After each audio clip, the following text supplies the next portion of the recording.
আমরা নিজেদের ইচ্ছে মতো জীবনযাপন করতে বেশি স্বাচ্ছন্দ্য বোধ করি, কিন্তু গর্ভবতী হওয়ার পর খাওয়া দাওয়ার বিষয়ে একটু বেশি সতর্ক থাকতে হয়। কেননা ভুলভাল বা ক্ষতিকর কিছু খেয়ে ফেললে গর্ভের বাচ্চার সমস্যা হতে পারে। তাই আজকের ভিডিওতে গর্ভবতীর জন্য নিষিদ্ধ কিছু খাবার সম্পর্কে তুলে ধরব। আশা করছি ভিডিওটি ভালো লাগবে, আর একজন গর্ভবতী হিসেবে আপনি এই খাবারগুলো সম্পর্কে সচেতন থাকবেন। তাই আপনাদেরকে অনুরোধ করব ভিডিওটি পুরোটা দেখুন, ভালো লাগলে একটা লাইক করুন, আর এখনও যদি এই চ্যানেলের সদস্য না হয়ে থাকেন অবশ্যই চ্যানেলটিকে সাবস্ক্রাইব করে বেল আইকনটি বাজিয়ে রাখবেন। তাহলে প্রেগন্যান্সি রিলেটেড যে সকল ভিডিও এই চ্যানেলে আপলোড করা হয় সেগুলো নোটিফিকেশন সবার আগে আপনার কাছে পৌঁছে যাবে। প্রথমেই বলবো কাঁচা দুধ ও ডিম। একজন গর্ভবতীর দৈনিক 2টি ডিম খাওয়া উচিত। এতে প্রোটিনের চাহিদা অনেকটাই পূরণ হয়, কিন্তু সেই ডিমটি অবশ্যই ভালো মতো সিদ্ধ হতে হবে। কাঁচা বা আধা সিদ্ধ ডিম খাওয়া উচিত নয়। কাঁচা ডিমে সালমোনেলা নামক ব্যাকটেরিয়া থাকে, যা গর্ভবতীর দুর্বল দেহকে আক্রান্ত করতে পারে, তাই সতর্ক থাকুন। অন্যদিকে দুধ সুষম একটি খাবার, এটা আমরা সবাই জানি। একজন গর্ভবতীর দৈনিক 500 মিলিলিটার বা আধা কেজি পরিমাণ দুধ পান করা উচিত। তবে দুধ খাওয়ার সময় এটি ভালো মতো ফুটিয়ে নিতে হবে। কাঁচা দুধে লিস্টেরিয়া নামক ব্যাকটেরিয়া থাকে। এই ব্যাকটেরিয়া সাধারণ অবস্থায় তেমন ক্ষতি করতে পারে না, তবে গর্ভবতী অবস্থায় ক্ষতিকর হতে পারে।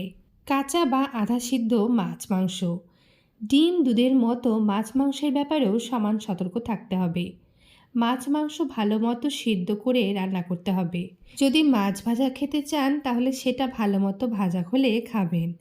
মাংস খাওয়ার সময় শক্ত লাগলে আরও সিদ্ধ করে নিতে হবে। কলিজা, ভিটামিন এ এর ভালো উৎস কলিজা।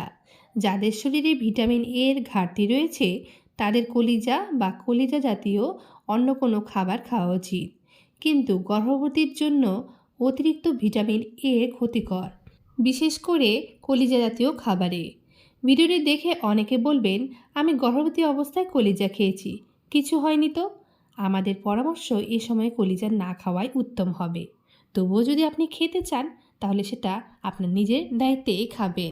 সামুদ্রিক মাছ, অধিকাংশ সামুদ্রিক মাছে পারদ জাতীয় উপাদান বেশি থাকে, আর পারদ গর্ভের বাচ্চার জন্য ক্ষতিকর। বিশেষ করে শিশুর ব্রেন বিকাশে এটি কিছুটা বাধা দেয়। তাই এ সময় সামুদ্রিক মাছ যতটা কম খাবেন ততই ভালো। সামুদ্রিক মাছের মধ্যে অন্যতম হলো চিংড়ি, কাঁকড়া, টুনা ইত্যাদি। এগুলো না খেলেই ভালো হবে। ক্যাফিন, চা কফি হলো ক্যাফিনের পূর্ণ। এই দুটো উপাদান যেহেতু আমরা প্রায়শই পান করি, তাই গর্ভবতী হলে কিছুটা সতর্ক হওয়া দরকার। যেমন 2 কাপ চা কফিতে 200 গ্রাম ক্যাফিন থাকে, আর 200 গ্রামের বেশি ক্যাফিন গর্ভবতীর জন্য ক্ষতিকর। তাই এগুলো খাওয়ার অভ্যাস থাকলে 2 কাপের মধ্যে সীমাবদ্ধ থাকতে হবে। অ্যালকোহল পানীয়, ধূমপান মদ্যপান এমনিতেই স্বাস্থ্যের জন্য ক্ষতিকর, আর গর্ভাবস্থায় এটি আরও ক্ষতিকর হতে পারে। তাই এ সময় অ্যালকোহল আছে এমন পানীয় থেকে যতটা সম্ভব দূরে থাকতে হয় ততটাই থাকবেন। আর আশেপাশে সিগারেটের ধোঁয়া থেকে নিজেকে বাঁচিয়ে চলতে হবে।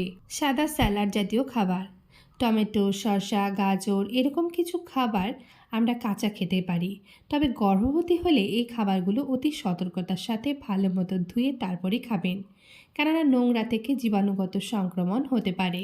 তো আজকের এই ভিডিওটি এই পর্যন্তই। কেমন লাগলো ভিডিওটি অবশ্যই কমেন্টে জানাবেন। ভালো লাগলে একটা লাইক করবেন। এছাড়াও যদি আপনাদের মনে কোনো প্রশ্ন বা মতামত থাকে অবশ্যই কমেন্ট করবেন।